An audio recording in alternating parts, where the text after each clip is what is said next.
Bueno, buenos días. Muchas gracias a Yerba por esta invitación otra vez.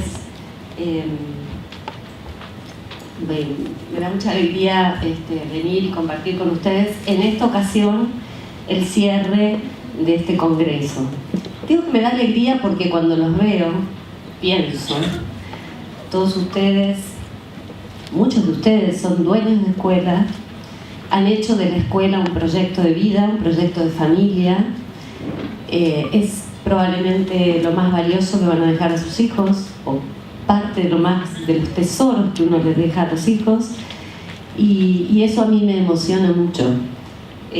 Los docentes en general hacemos una opción en la vida bastante particular. En principio decidimos no ser millonarios, ¿no? Y dedicarnos con pasión a algo que es intrínseco, que es pasarle a otro lo que consideramos valioso. Ese es el secreto de nuestro trabajo. Legar, pasar a otro, transmitir. Y lo hacemos de distintas formas, algunos enseñando matemáticas, otros fundando una escuela. De mil maneras hay formas de legar, y el nuestro es un legado que no nos pertenece. Es decir, lo que tenemos para enseñar es lo que hemos aprendido y lo que es de algún modo público, es decir, estamos pasando saberes que no son propios en el sentido de que no siempre han sido producidos por nosotros. Estamos pasando aquello que, como dice Jackson, aquello que importa, o sea, lo importante. Y la pregunta todos los días tiene que ser: ¿qué es lo importante que tengo que pasarle a las nuevas generaciones? En este contexto en el que aparecen algunos espejitos de colores y donde parece que es muy importante, por ejemplo, manejar una computadora, y lo cual es cierto, es muy importante, pero la verdad es que no es lo más importante que tenemos para pasarle a las nuevas generaciones, entre otras cosas porque ellos lo manejan mejor que nosotros, ¿no? Entonces, la pregunta tiene que ser, en cada momento, en cada contexto, ¿qué es lo importante? ¿Qué es aquello irrenunciable que debo pasarle a otros? Como escuela, como docente, como dueño de una escuela. Yo preparé una exposición que en parte responde al título, que es Equipos Docentes, cómo marcar la diferencia. La pregunta ahí es, siempre para mí, que es lo que yo trabajo, es cómo mejoramos nuestras escuelas, ¿no? ¿Qué es lo importante en nuestras escuelas? Esta es la pregunta de trasfondo. Bueno, ¿dónde estamos?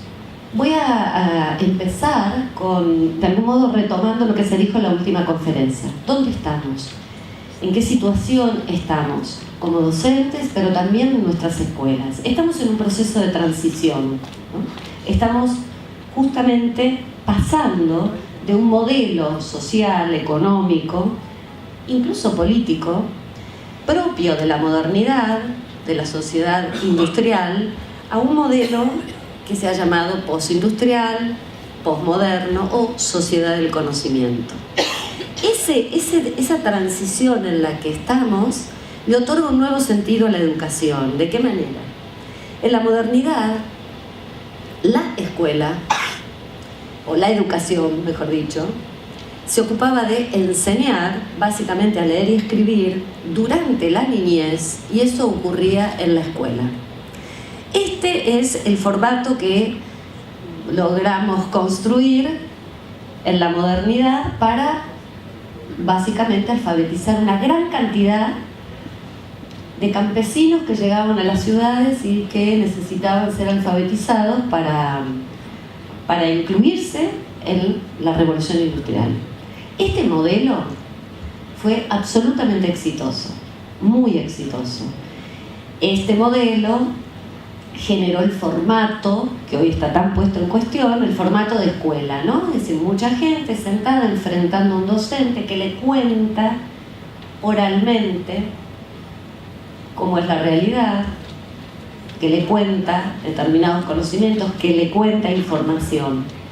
Como el papel era muy caro, estoy hablando de la revolución industrial, a los comienzos, el papel era caro, los chicos no tenían cuadernos. ¿Recuerdan o saben? No recuerdan, me imagino. No, nadie, no. Ah, perfecto. Pero algo sabemos al respecto. Se escribía en pizarras, ¿no? Se escribía en pizarras. El maestro escribía en pizarras y los chicos escribían en pizarras. Pero como la pizarra se borra, pequeñas pizarras se borraban, había que almacenar en la memoria. Y así fue como educación y escuela quedaron unidos a un tipo de memoria, a esta memoria que está en función de la repetición. Y todo el formato escolar quedó atado a esta idea de alguien que cuenta información y otros que retienen en la memoria. Eso tuvo una razón histórica. No había dónde registrarlo, no disponían de libros en las casas y los jóvenes y los chicos. Eso tenía razón de ser en ese momento. La cosa quedó tan armada y fue tan exitosa que hoy los chicos tienen las bibliotecas del mundo en el bolsillo, en su celular, y nosotros seguimos reproduciendo el mismo ridículo formato. Es más, nos quedamos con el pizarrón. Ellos ya no tienen el pizarrón, tienen super teléfonos inteligentes y nosotros nos quedamos con el pizarrón. Entonces, el futuro está en las aulas, sí y solo si armamos un proyecto de futuro para la educación. Si no, el futuro no está en las aulas. Entonces, esa frase que es muy importante, en realidad es una invitación, me parece, que es: el futuro requiere de un proyecto. Y el proyecto, por definición, es una idea, una acción lanzada hacia adelante. Entonces tenemos, hoy la situación es que le pedimos a la escuela, o de la escuela, hacemos lo mismo, pensamos la educación igual que cuando surge la escuela de masas. Cuando en realidad, en la sociedad del conocimiento, la escuela debe estar centrada no tanto en la enseñanza, o mejor dicho, en dar información, sino centrada en el aprendizaje. El eje no está puesto en la enseñanza, sino en el aprendizaje, en el alumno. Ya no se aprende a leer y a escribir, aunque sí se aprende a leer y escribir. Lo que quiero decir, no se aprende información, sino competencias propias del siglo XXI. La educación ya no ocurre durante la niñez. Ocurre durante la niñez, pero también a lo largo de toda la vida. Todos, todo el tiempo, estamos obligados a aprender y reaprender en nuestras profesiones. Todo el tiempo. Y finalmente, la educación no acontece únicamente en la escuela. Hoy sabemos que la educación ocurre en otros entornos, ¿sí? Lo que quiero decir es que todavía no estamos en la sociedad del conocimiento. En la Argentina incluso en muchos lugares no ha llegado la modernidad, ¿no? Es decir, tenemos una situación muy particular donde, por un lado, por momentos parece que estamos todavía en la Edad Media. Bueno, quiero decir, entonces, la sociedad del conocimiento todavía no llegó, pero estamos en esa transición. Y lo que hay que tener claro es que la educación, entonces, tiene que dar un salto. Que tenemos que lograr que la educación dé un salto. El caso de la escuela secundaria es paradigmático en esto. A mí me gusta decir esta frase, muy económica, pero bastante clara para definir el malestar de la escuela secundaria. Nosotros tenemos en la escuela secundaria un currículum, un formato, que es del siglo XIX, que es desde el origen de la escuela secundaria, tenemos docentes del siglo XX, por lo que veo acá, sí, digamos, sí puedo seguir diciéndolo. Todos somos del siglo XX y alumnos del siglo XXI. ¿Qué quiere decir esto? En primer lugar, que hay un desencuentro importante en los tiempos, porque son 3 siglos, con 3 sociedades diferentes, con 3 economías diferentes, con 3 modos de ver, cosmovisiones diferentes del mundo. Alguien podría decir, bueno, la escuela siempre fue así, siempre hubo una generación dialogando con otra, sí, pero no de esta envergadura. Es decir, alumnos que pertenecen absolutamente a otro registro, por ejemplo, comunicacional. Es impensado. Lo que nosotros estamos viviendo en las aulas del secundario hoy es inédito. Y es verdad que tenemos un formato y unos proyectos, un currículum, que es el currículum original. Por supuesto que le hemos hecho algunas innovaciones, pero es ese currículum fragmentado, rígido, en 12 materias, una posición del profesor que es básicamente academicista. Sí, son muy pocas las escuelas que han avanzado innovando un currículum flexible, donde los alumnos puedan elegir. Piensen que la escuela secundaria forma ciudadanía. Los chicos a los 16 años en este país pueden elegir un presidente. Y la escuela secundaria no le ofrece, aun cuando tiene que formar ciudadanos, ninguna instancia para elegir nada. Y se supone que los estamos formando para tomar una de las decisiones más importantes como ciudadanos, que es la de votar a sus representantes. Pues no pueden elegir absolutamente nada. Un currículum flexible es un currículum que ofrece alternativas de mucha calidad, pero que el propio joven, a partir de sus intereses, va armando su recorrido. No sé por qué tenemos miedo de eso. Por ejemplo, yo muchas veces hablo de esto y me dicen, no, pero ¿cómo? ¿Y él va a poder elegir? Sí. Y pero si elige, va a elegir lo fácil. No le des nada fácil como opción. El problema van a ser las opciones que les demos nosotros, no si ellos pueden o no pueden elegir. Básicamente los tenemos que formar para elegir, para saber elegir, para elegir lo mejor para sí mismos, ¿o no? ¿En qué momentos, piensen, ofrecemos esta posibilidad de los jóvenes de detenerse y decir qué me gusta, qué quiero seguir, y que la escuela esté ahí para acompañar eso? Los docentes del siglo XX somos docentes que compartimos también una visión del mundo y unos valores y unos modos de trabajo que fueron muy buenos en su momento, pero que nos ponen en una encrucijada, ¿no? Porque, fíjense, uno tiende a reproducir aquella educación que recibió. Eso está comprobado. Y la verdad es que les pregunto si ustedes quieren ser los docentes, los directores que ustedes mismos tuvieron. ¿Quieren reproducir eso? Digo, si es que quieren que el futuro esté en las aulas. Probablemente uno puede rescatar 1 o 2 profesores. Uno dice, sí, me gustaría ser como fulanito, menganito. Puede ser que hay un rasgo de ese docente que uno lo toma. Pero ¿de verdad queremos esa escuela que tuvimos? ¿Creen que nos sirvió a nosotros, pero hoy serviría? Pero entonces, mirémonos con un poco más de ternura, porque el trabajo que tenemos es que recibimos una educación que tenemos que desaprender para poder inventar otra cosa. O sea, sabemos que la escuela que nosotros tuvimos como alumnos no es la que ahora necesitamos, eso lo sabemos todos. El asunto es cómo uno, sin esa experiencia en la mochila, puede armar otra cosa. Es muy difícil, es muy difícil. De ahí las visiones melancólicas que hay sobre la educación.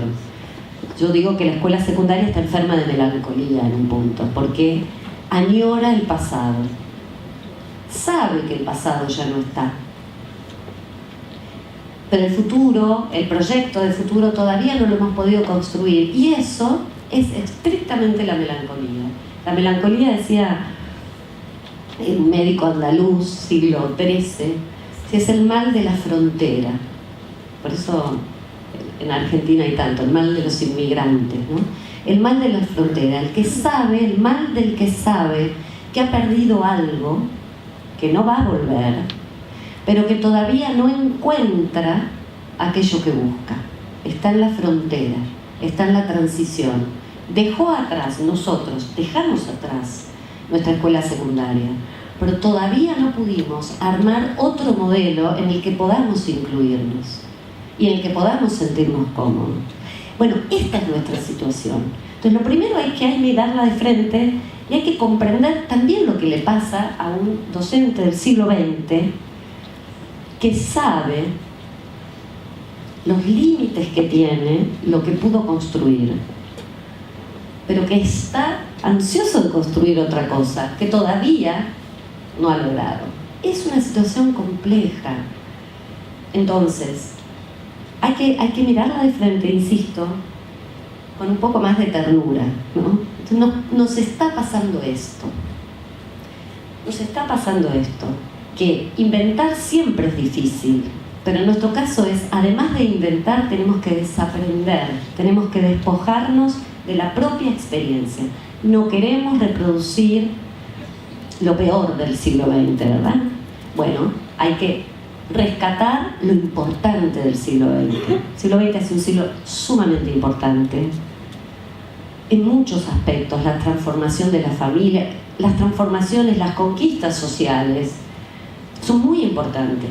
Las conquistas para la educación también. La didáctica avanzó enormemente. Tenemos mucho que rescatar del siglo XX y mucho que dejar atrás. Horrores tenemos que dejar atrás. Horrores históricos, valores que en algún momento supimos enarbolar. Hay mucha limpieza que hacer del siglo XX. Pero por eso digo, volver a preguntar qué es lo importante que tenemos que pasar. Y los alumnos en el siglo XXI.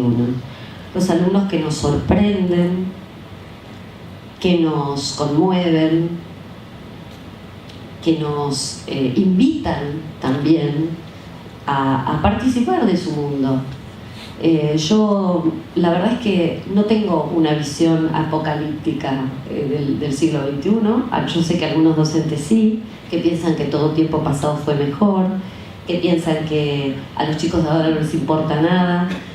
Yo no pienso así y pienso que en realidad es una sociedad muy interesante la que los jóvenes nos están mostrando. Los veo mucho más democráticos, los veo mucho más abiertos a la cooperación, a trabajar con otros, son muchísimo menos individualistas de lo que uno conoció tiempos atrás, digamos en el siglo XX. Son, quizás estoy exagerando, pero lo estoy haciendo deliberadamente, porque si hay algo que me parece inútil, es esa visión y perjudicial, es esa visión negativa de los jóvenes que muchos educadores tienen, ¿no? Y yo pienso que eso es una condición. Si uno no cree, no tiene altas expectativas en que estos jóvenes pueden aprender y pueden construir una sociedad mejor que la nuestra, no podemos ser educadores. Hay una posición profesional que tiene que ser una inclinación amorosa hacia las nuevas generaciones. Bueno, yo tengo una visión bastante optimista sobre el futuro y sobre lo que estos jóvenes pueden llegar a construir. Recién le contaba a Martín que hace poquito, la semana pasada, los chicos del Colegio Nacional de Buenos Aires están transformando su plan de estudios. Los propios alumnos empezaron un movimiento de actualización del plan de estudios del colegio más tradicional del mundo, ¿no?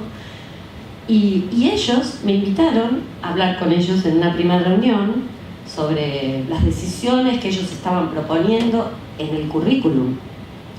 Y yo dije, uy, esto va a ser difícil porque ¿cómo los jóvenes van a decidir el currículum? Yo no pienso que no es una decisión que les corresponda.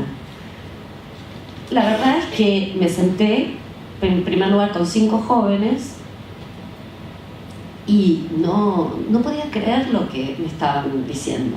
O sea, se habían tomado el trabajo de estudiar profundamente distintos currículums en el mundo, cuáles eran las lógicas que los organizaban.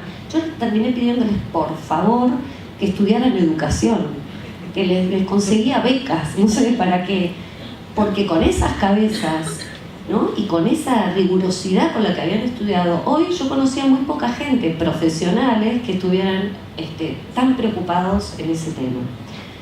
Bueno, y después me invitaron a dar una charla en el aula magna del colegio y estaba repleta de alumnos, no volaba una mosca, y yo hablé de teoría curricular, o sea, un plomo, ¿no?